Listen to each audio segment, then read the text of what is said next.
एका शब्दात सांगायचं तर अफलातून पिक्चर आहे, अप्रतिम आहे.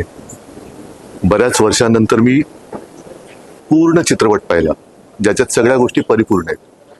पहिल्या क्षणापासून जी पकड घेते कथानक, शेवटपर्यंत काही सुटत नाही. आणि मनापासून सांगतो की हा बऱ्याच वर्षांनंतर मी परिपूर्ण चित्रपट पाहिला. दिलीपजींबद्दल बोलायचं तर त्यांच्या अभिनयाबद्दल आपण कित्येक वर्ष त्यांना पाहत आलेलो आहोत.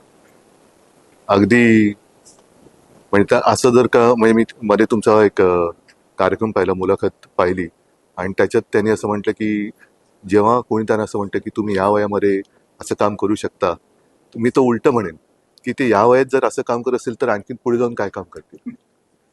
तर म्हणजे विश्वास बसतच नाही. आणि सगळ्या टीमनी म्हणजे कोणीही असं कोणाहीमध्ये काही कमी काढण्यासारखं काहीच नाही. म्हणून मी म्हटलं ना की परिपूर्ण चित्रपट. तसं पाहिलं तरी कथा कोकणातली आहे, पण व्यथा महाराष्ट्राची आहे.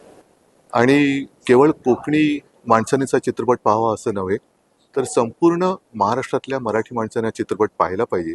तो एवढ्यासाठी की याच्यात आपल्याला कोणत्या दिशेने नेलं जात आहे. आपण कडेलोटाच्या टोकावरती उभे आहोत आणि आत्ताच जर आपण काही केलं नाही तर आपला कडेलोट हा अटळ आहे. म्हणून हा चित्रपट सर्वांनी आवर्जून पाहावा अशी माझी मनोमन इच्छा आहे.